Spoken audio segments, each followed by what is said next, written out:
கோடியர் புனித அந்தோணியார் அவர்கள் அவருடைய முதல் பிரசங்கத்தை இந்த ஒரு வசனத்தை சொல்லி தான் ஸ்டார்ட் பண்றாரு. அவர் அன்னைக்கு பிரசங்கம் வைப்பாருன்னு யாரும் எதிர்பார்க்கல. ஆனா அவர் பிரசங்கம் வச்சு முடிச்ச உடனே இவருக்கு இவ்வளவு ஞானமா, இத்தனை நாள் எங்கேயா இருந்தார் இவரு அப்படின்ற மாதிரி அங்க இருந்த எல்லாருமே வியந்து அந்தோணியார் அவர்களை பார்த்தார்கள். அந்தோணியார் அவ்வளவு நாள்ல எளிமையிலும் தாழ்ச்சியிலும் வாழ்ந்து கொண்டு வந்தார். அவருடைய அந்த ஒரு மறைவுரையை கேட்டு பல பேர் மனம் மாறினாங்க. பல தப்பறை கோட்பாடுகள் அடித்து உடைக்கப்பட்டது. அப்படி என்ன ஒரு மறைவுரை கொடுத்துருப்பாரு? இன்னைக்கான வீடியோவில் அதை தான் நம்ம டீட்டெயிலாக வந்து பார்க்க போகிறோம். நம்ம சேனலுக்கு இன்னும் நீங்கள் சப்ஸ்கிரைப் பண்ணலன்னா மறக்காமல் இப்போவே சப்ஸ்கிரைப் பண்ணி வச்சுக்கோங்க. வாங்க வீடியோக்குள்ள போகலாம்.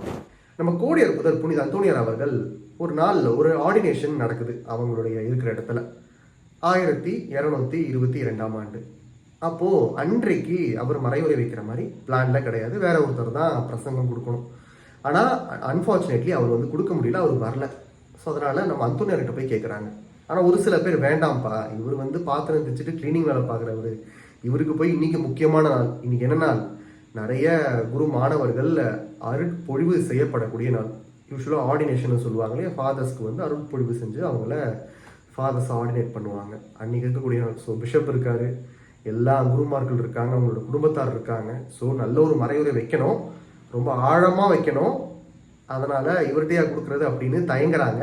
ஆனால் இருந்தாலும் அன்றைக்கு அவருக்கு வாய்ப்பு வழங்கப்படுது. எதனால? அந்த பிரசங்கம் வைக்கிற அந்த ஒரு பர்டிகுலர் ப்ரீஸ்ட் வந்து வராததுனால இவருக்கு அந்த வாய்ப்பு வழங்கப்படுது. நம்ம அந்தோணியாரும் இந்த ஒரு வசனத்தை சொல்லி ஸ்டார்ட் பண்றாரு. ஸ்டார்ட் பண்ணும் பொழுதே எல்லாருக்குமே ஒரு ஆச்சரியம். இவர் மறைவுரை கொடுத்துருக்காரு, இவ்வளவு ஆழமான ஞானம் இவருக்கு எங்கிருந்து வந்தது? இவ்வளவு நாள் ஏன் இவர் இதை பெருசா வெளிக்காட்டிக்கல அப்படின்ற ஒரு கேள்வி எழுந்தது.